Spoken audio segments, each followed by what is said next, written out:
Ever feel like your paintings look a little flat? Like they're missing that sense of depth or realism that you see in professional work? You're not alone. Every artist goes through that. The good news is there are a few important concepts that can make all the difference. So in this video, I'll cover 8 core painting concepts that help you create believable light, color, and atmosphere, and bring depth to your landscapes. I'll be using brushes from my Princeton Brush Landscape Set, and I've also put together a free companion guide that covers these concepts so you can reference them later. You'll find the link to download your copy in the description below. Hey there, I'm Layne Johnson. I help regular people learn classical painting techniques so they can paint the landscapes they love and have fun doing it. Welcome to my studio.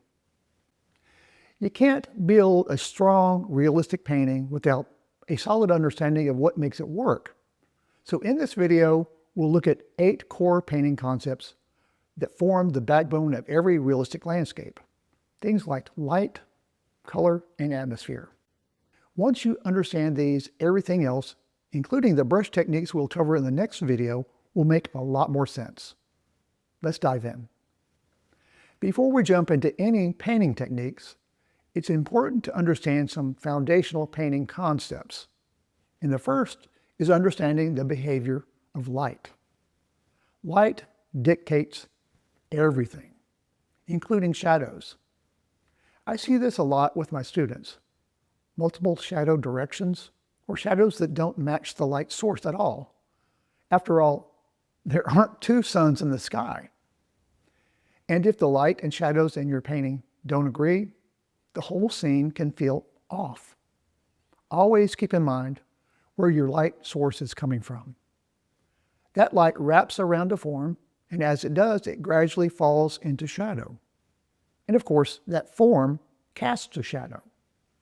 Shadows give the elements in the landscape weight, making the elements like trees, for example, look like they naturally belong there. And when the shadows are missing or weak, the scene feels more flat. Another common challenge for beginners is contrast. Weak contrast also makes a painting feel flat. Strong contrast, especially in values, creates depth and drama, which is what you want in some areas, like focal points. However, areas like background or shadow areas will have less contrast. If you squint at your scene, you can more easily see those big value shapes and how they relate. Contrast also leads to the viewer's eye and helps establish focal points. One of the best ways to establish good contrast early is to begin with an underpainting. So for me, one of the most important techniques I use in every painting is starting with an underpainting. It's the foundation for everything that follows. An underpainting starts with a monochromatic layer that focuses on values instead of color. It sets up your composition and defines the light and shadows, and gets rid of all that scary white canvas. The process begins with an imprimatura, which is a transparent toned wash that creates a warm base for the entire painting. It literally means first paint layer. After the initial wash, in a short drying period, but before the paint is totally dry, highlights are wiped or rubbed out to reveal the highlights and forms, creating a tonal underpainting. This is called the Bister technique, often called the rub-out method. Next, I add in the darkest values, which will complete the underpainting.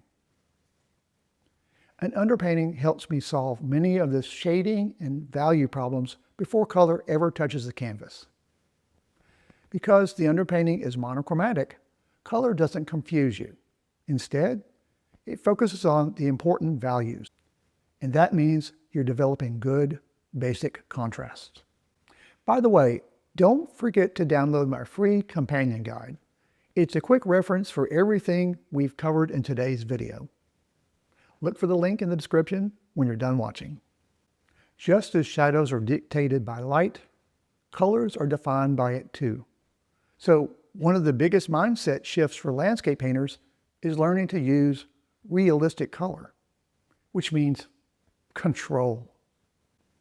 A common mistake my students struggle with is painting with oversaturated colors. They paint what they think they see, especially with greens, rather than what they are actually seeing with their own eyes. Take, for example, foliage and grasses.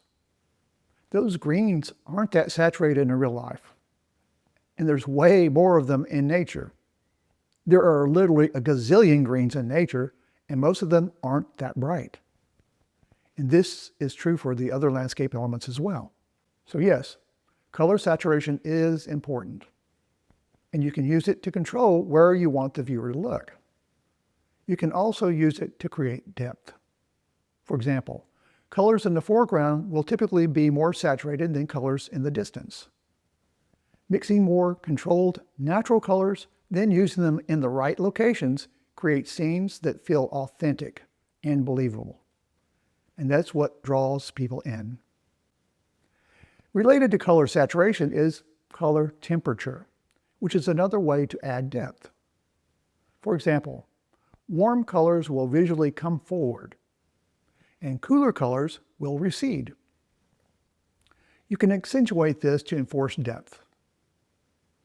These warm foreground grasses are the same grasses that are in the background, but by cooling the background color, they really appear further away. And by using color temperature contrast and shadows, warm shadow colors in the foreground versus cool shadows further back, you can create believable depth. And then we have complementary colors. Understanding complementary colors is one of the most powerful tools a painter has. So if you know how to use and employ complementary colors, your paintings can sing with luminosity. For example, when you place complements side by side, say a soft violet next to a golden highlight, each color appears more vibrant. But you can also use complements to tone down saturation. Mixing in just a touch of a color's complement will tame the color's saturation. For example, if you have a sky blue that is too saturated, adding just a tiny bit of burnt sienna will tame the mixture so it looks more natural. Often I'll use a glaze to tone down a color this way near the end of a painting. Works great. So I've shared several effective concepts for creating realistic depth in a landscape painting. But this next effect is one of my favorites for creating depth. Atmospheric perspective, also called aerial perspective. Basically, this phenomenon is seen when particles in the air cause light to be scattered. And the further you go in the distance, the stronger the effect is. So when we paint this effect, it suggests depth by mimicking how the atmosphere affects distant objects, making them look paler, cooler in tone and value, less detailed, and more subdued. An extreme example is a foggy scene, which uses atmospheric perspective extensively. Using even just a little of this effect can add an incredible sense of depth to your painting. Finally, let's talk about detail.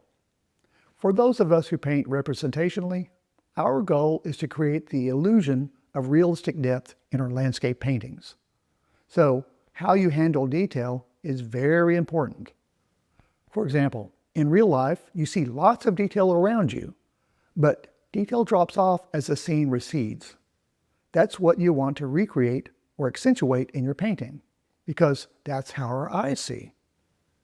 One of the most fun things about painting is adding details. But it's good to know where to add details and where not to add details. Details can make a scene feel truly authentic. For example, in this painting, I'm painting flora. This is called cottonweed, and it blooms in the late summer or early fall here in Texas. This is accurate and authentic. In this scene, you can see both live oak and mesquite trees and cactus. Still, the bulk of the detail, especially the grasses, is really just implied. The actual details in the foreground are the clinchers for authenticity, but you do need to control them. That level of detail can work in the foreground or at a focal point, but not in the background. If you have uncontrolled detail all over the painting, the viewer's eye can get confused, not knowing where to look. And detail everywhere can also flatten the scene. Restraining detail in the background helps the painting's cohesion. That restraint gives your landscape believable depth. So, there you have it.